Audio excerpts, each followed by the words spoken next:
Bonjour à toutes et à tous, bienvenue dans ce nouveau numéro de 85 chrono. Pendant 20 minutes, on va revenir sur l'essentiel de l'actualité sportive du week-end avec du basket et la Nationale 1 masculine, la victoire des Sables d'Olonne face à Saint-Chamond-Andrézieux vendredi soir.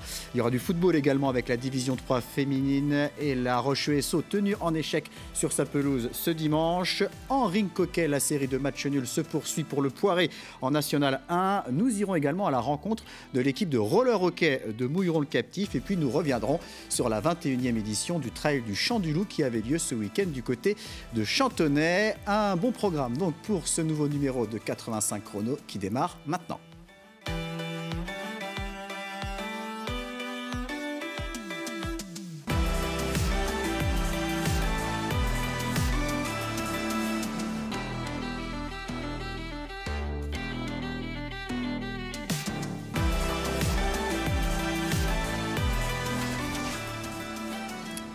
Et on débute donc avec du basket et le championnat de National 1 masculine. On joue toujours la deuxième phase et dans la poule haute, l'une des équipes en forme de cette deuxième phase, particulièrement à domicile, c'est celle des Sables d'Olonne. Le LSVB en blanc à l'image recevait l'Entente Saint-Chamond-Andrézieux-Boutéon vendredi soir à la salle Beau Séjour. L'équipe ligérienne comptait 2 victoires de plus que les Vendéens au coup d'envoi. Le début de match est à l'avantage de Saint-Chamond qui creuse légèrement l'écart dans le premier quart-temps, mais les Sablais parviennent à s'accrocher et ne comptent que 2 points de retard après 10 minutes de jeu, 17-19. L'équipe des Sables trouve progressivement les solutions pour prendre le dessus sur ses adversaires. Le LSVB passe devant au tableau d'affichage, mais à la mi-temps, l'écart n'est que de 1 point entre les deux formations, 35-34 pour les Sablais. Au retour des vestiaires, le niveau monte encore d'un échelon côté Sablais et cela se répercute sur le score. En remportant le 3e quart-temps 19-12, le LSVB mène de 8 points après 30 minutes de jeu, 54-46. Dans le 4e quart-temps, alors que les joueurs de Saint-Chamond-Andrézieux font preuve de beaucoup de maladresse, ceux des Sables enfoncent le clou et confirment leur domination. 25 points inscrits dans cette dernière période pour seulement 10 encaissés. Le LSVB s'impose donc largement avec 23 points d'avance, 79-56. Les réactions d'après-match au micro de Daniel Lelanne. Début de match, on a manqué sur un des fondamentaux de notre défense. On n'a pas été bon, on ne mettait pas de pression sur la balle. Et on a laissé cette équipe d'Andrézieux, enfin du SCAB, pardon, dérouler un petit peu leur jeu sans ballon, etc., etc. Et à partir du moment où on a réussi à mettre beaucoup plus de pression sur la balle, on a réussi à casser leur timing offensif. Et voilà, c'est ce qui nous a permis à un moment donné de faire des stops, de prendre du rebond, de courir un petit peu. Et on sait que dans cette salle, quand on est en rythme, quand on se passe la balle, le danger peut venir d'un peu partout. Et c'est ce qui s'est passé ce soir où je pense que, hormis Ludo, tout le monde a marqué. Non, Ludo et Deng, tout le monde a marqué, ce qui est quand même positif quand on joue à 12. On s'entend extrêmement bien. Maintenant, depuis décembre, janvier, on n'a pas vraiment passé un cap sur ça. Et du coup, on le ressentait vraiment. Et on avait un tout petit peu avec la fatigue. Peut-être qu'on s'est cru un peu plus fort que ce qu'on l'est. Enfin, dans le sens où on est sorti un peu de nos forces, qui étaient de défendre fort et de se passer la balle en attaque. Et au final, là, on revient dans nos bases. Ouais, la cohésion qu'on a, en fait, quand on est dans le bon état d'esprit, elle se ressent et tout le monde s'entend bien et ça se ressent sur le terrain. On a des très jeunes joueurs en rotation qui clairement n'ont pas relevé le challenge. J'espère que ça leur servira pour apprendre, pour comprendre aussi qu'ils sont un peu attendus et qu'ils sont un peu scoutés, que c'est pas le championnat espoir, c'est un peu différent. C'est quand même plus réaliste. Et voilà, il faut qu'on progresse sur ça. Donc on a pris une leçon, on retourne au travail. À la fin, moi ça m'agace de voir qu'on subit, qu'on ramasse comme ça alors que le match est plié et que ça continue ça ne siffle pas trop, alors que pour moi les enjeux sont plus ceux de mardi, quoi. On a pris, voilà, c'est bon, ça suffit, quoi. Mais ça, c'est les aléas, c'est pas très grave. On revient à Chaland vendredi prochain. On va essayer de se ressourcer un peu, retrouver un peu de confiance, un peu de qualité, un peu de collectif, un peu de rotation, et puis on verra ce que ça fait. Et c'est une 6e victoire en 9 matchs dans cette deuxième phase pour les Sablais qui sont 6e au classement, à égalité de victoire avec Tarbes 5e. Vendredi soir, Challans s'est également imposé face à Mulhouse 81-68. Le VCB 3e à 2 victoires du leader Quimper et 1 victoire du 2e Le Havre. La prochaine journée, ce sera dès ce mardi soir. Challans se déplacera à Loun-Plage. Les Sables ira jouer à Mulhouse. En National 2, à l'étage en dessous, lors de la 22e journée, Montaigu-Vendée s'est incliné à domicile face à Bordeaux, 97-85. 16e défaite du MVBC, 12e au classement. Le prochain match, ce sera samedi à Toulouse. On ouvre maintenant une page football avec tout d'abord la Division 3 féminine. C'était la 17e journée ce dimanche. La Roche ESO, 4e, recevait Caen au stade de Saint-André-d'Ornay. Des Canaises toujours en lutte pour leur maintien. Les Lyonnaises en rouge ont eu un peu de mal à rentrer dans ce match et à porter le danger dans le camp adverse. Elle se procure tout de même une grosse occasion à la 32e minute avec un coup franc de la capitaine Emma Guyard qui trouve la barre transversale. 0-0 à la mi-temps. À la 72e minute, la gardienne de la Roche, Anouk Lenné, fait faute sur la Canaise Lina Benaïssa. L'arbitre accorde logiquement un pénalty aux Normandes. Korka Fall se charge de le frapper, mais Anouk Lenné le repousse. Toujours 0-0. Les Ornésiennes repartent à l'attaque. La reprise de Tullier est trop croisée. Caen se montre menaçant sur corner, mais les Vendéennes ne se font pas surprendre. On va retrouver ensuite Tullier aux avant-postes, mais elle perd le duel avec la gardienne de Caen qui lui subtilise le ballon à la limite de la surface de réparation. On en restera là. Score final 0-0, terme d'une rencontre très accrochée, avec de nombreux contacts, des fautes et des décisions arbitrales souvent discutées. On va écouter les réactions d'après-match recueillies par Ève Junot. Faire 0-0 sur un match comme celui-ci, avoir autant de situations pour pouvoir marquer et de ne pas pouvoir les mettre au fond, c'est surtout ça qui est problématique. Après, voilà, on a fait le match qu'on avait prévu, avec un adversaire qu'on connaissait, avec cette fille très rugueuse, très agressive, qui ont fait beaucoup de fautes, voilà. Et donc évidemment, on savait tout ça, on s'était préparé pour, et puis au final, on n'est pas récompensé en tout cas de nos efforts. Sur la fin de match, c'est un peu plus brouillon, on a beaucoup moins de maîtrise, on arrive moins à se projeter vers l'avant, même si on a encore des occasions, on a encore des situations pour pouvoir marquer.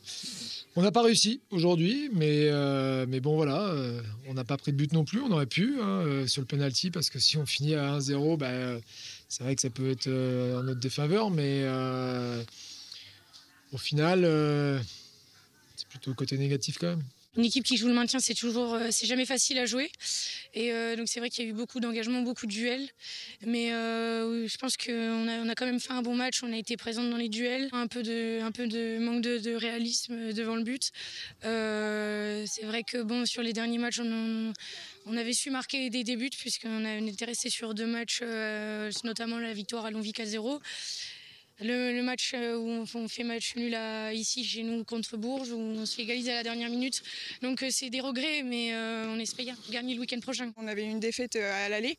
Donc là, pour nous, c'était un objectif de repartir, en tout cas, pas sans points. Donc là, on repart avec 1 point. Nous, pour notre maintien, il est important ce point. On a mis beaucoup de com, on a été ensemble, on a su justement se donner les bonnes infos et je pense que c'est ce qui a fonctionné aujourd'hui et on a été chercher ce match nul ensemble. Il y a eu de l'arbitrage qui était un peu incohérent des 2 côtés.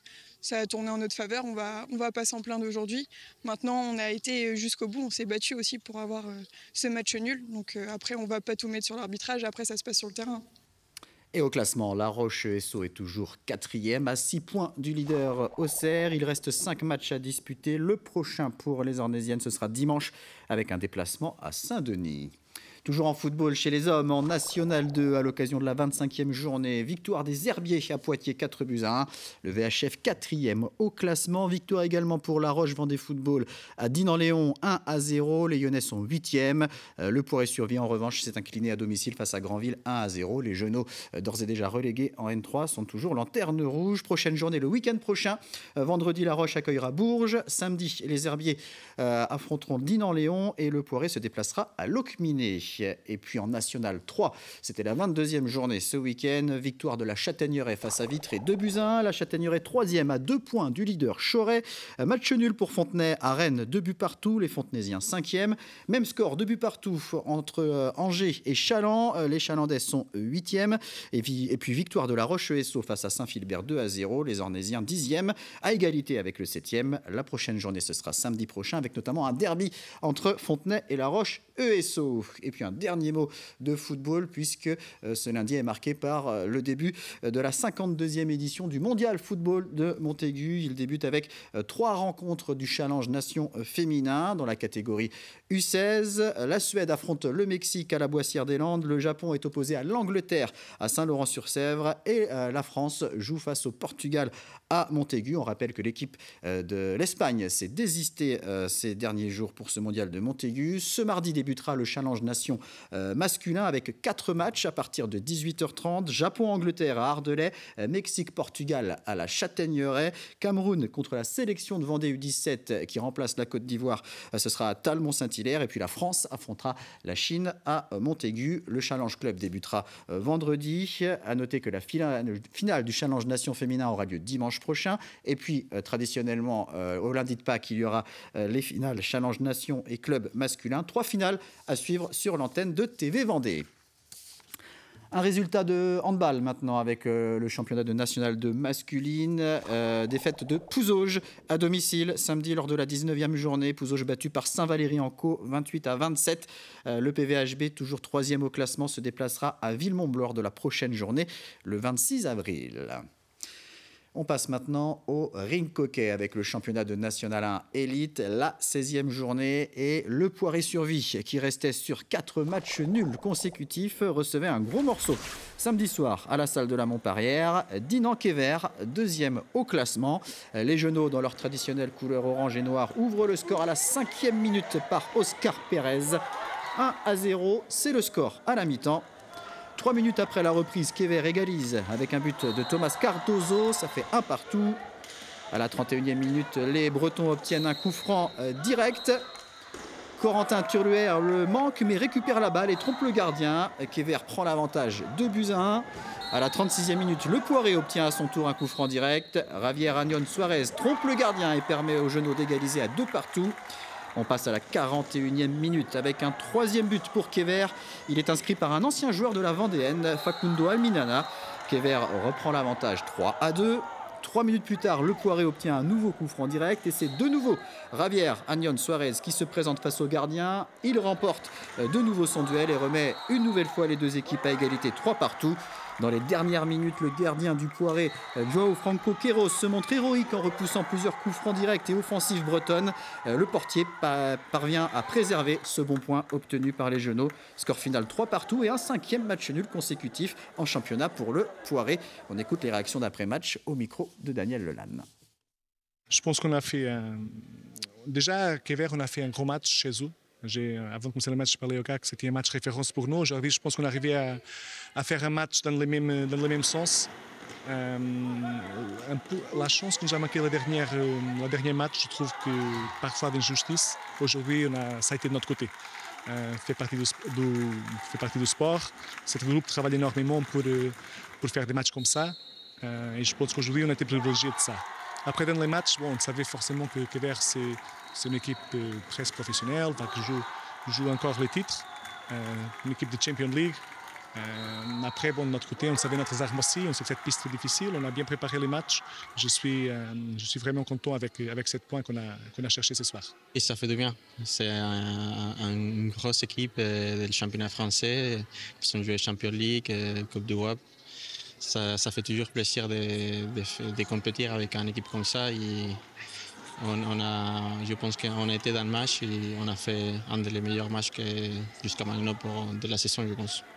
On a essayé de faire au mieux, de défendre le plus possible et profiter un peu du contre-attaque et le 2-2 qu'on a fait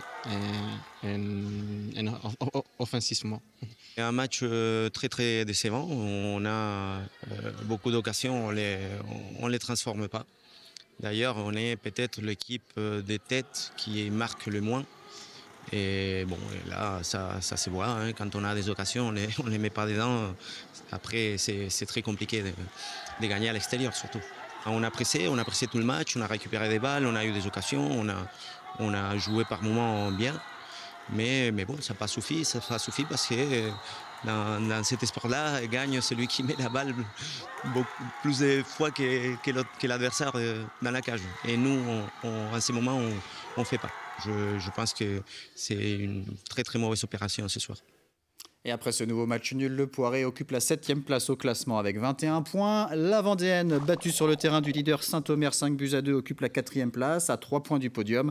Prochaine journée le 26 avril avec la 2e manche du derby vendéen. La Vendéenne recevra le Poiré. On passe du ring hockey au roller hockey avec un gros plan sur les Ducks de Mouilleron le Captif, la section roller hockey du CPRM, le club de patinage sur roulette. L'équipe qui évolue en National 3 a terminé première de sa poule et accueillait ce week-end les quarts de finale du championnat. L'occasion de découvrir un peu plus cette équipe et cette discipline. Un reportage Eve Junot. Soufflez les boys. Rome, Tib, Joe, vous remontez juste après. Vous faites un changement volant avec ceux qui sont là. Depuis un an, cet ancien joueur coach l'équipe des Ducks de Mouilleron. Changement de ligne, tactique d'attaque et de défense, il manage et apporte ses conseils.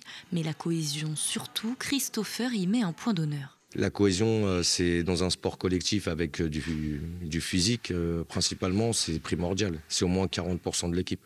S'il y a pas c'est comme à l'armée en fait. S'il n'y a pas de cohésion, ça ne marche pas. Et il y a un bon groupe maintenant et ça ne se tire pas dans les pattes, ça se tire vers le haut en fait. Et c'est ce qu'il faut dans une équipe en sport co. Dans tous les sports co, c'est comme ça de toute façon. Le roller hockey est un cousin du hockey sur glace. On y joue à 4 contre 4 plus un gardien.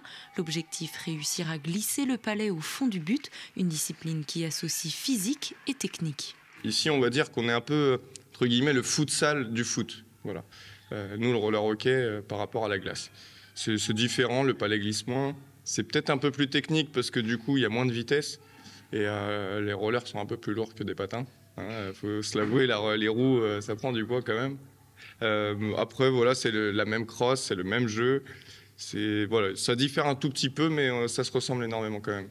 Même si chaque joueur a sa préférence, les postes sur le terrain sont interchangeables.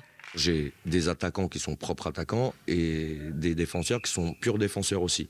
Mais dans le jeu, comme c'est un jeu qui va tellement vite, des fois, il y a des permutations. Il y a un attaquant qui se permet de monter, un défenseur qui se permet de monter, et l'attaquant, dans ce cas-là, il y a un attaquant qui prend sa place. Parce que c'est souvent en carré qu'on joue.